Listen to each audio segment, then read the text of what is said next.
The big difference between the Second Great Awakening in the North and the South is what it leads to. In the North, voluntary organizations are formed. People feel called to do God's work. People feel a need to express their faith through works, and as a result, we have voluntary organizations. Most of the people that join these voluntary organizations are middle-class citizens. These are people who are already pretty active in their community, so it's not a big change in lifestyle. And really, what they're trying to do is deal with the changes to American society, like the market revolution. That really changed a lot about America. And now these religious groups, these voluntary organizations, are going to try to address some of the issues that have come up as a result of these changes. One thing that they do is mission work. They try to spread Christianity. In 1810, the New England Commissioners for Foreign Missions actually sent 2 missionaries all the way to India. In 1816, the American Bible Society distributed Bibles in the West, out on the frontier. This is important because there are few churches on the frontier.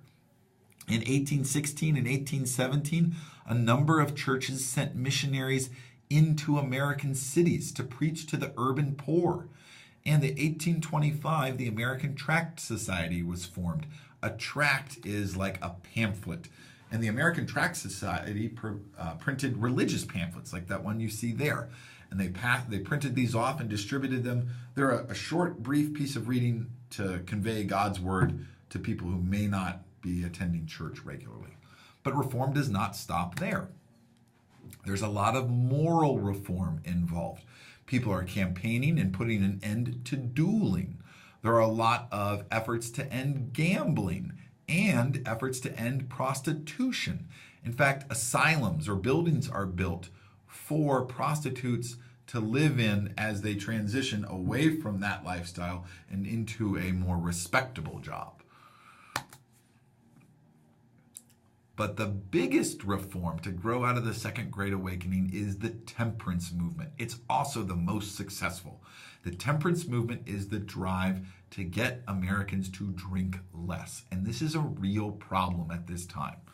Whiskey is the most popular drink in America. It's cheaper than milk, it's cheaper than beer, and for the most part, in some ways, it's safer than water because it's pure. It's clean, unlike a lot of the water supply in America. The same goes for rum and for brandy, depending on where you are. Americans drank hard liquor with every meal, even breakfast. And that's not just mom and dad, that's children as well.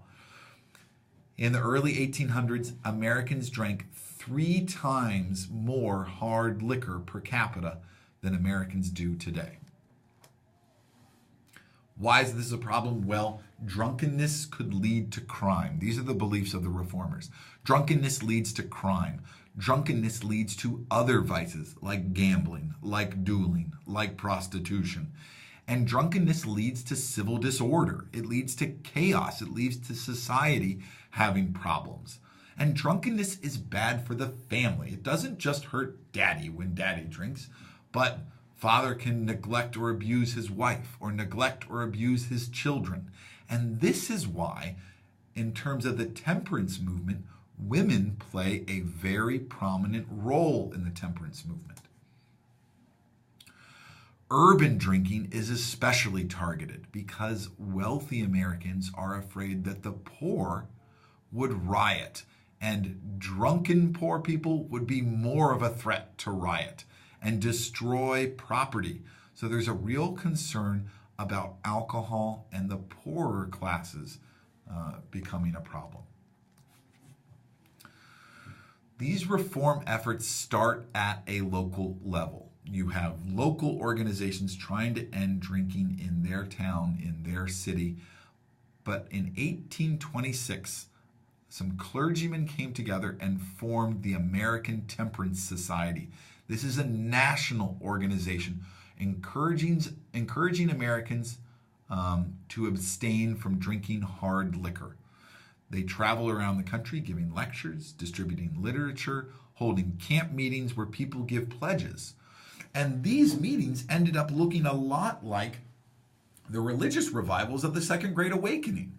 You have people basically preaching, You have people passing out literature. You have people coming and camping and staying for days on end. And you might even have people coming up and doing a personal conversion or pledge to end drinking. And it's successful. By 1834, there are 5,000 local branches of the American Temperance Society, and hard liquor consumption had dropped 30% during the 1830s.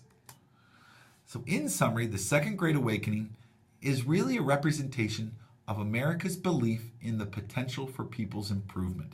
Maybe it's religious improvement, and you can get your soul saved. Or maybe it's improvement in society with some of the vices that we talked about.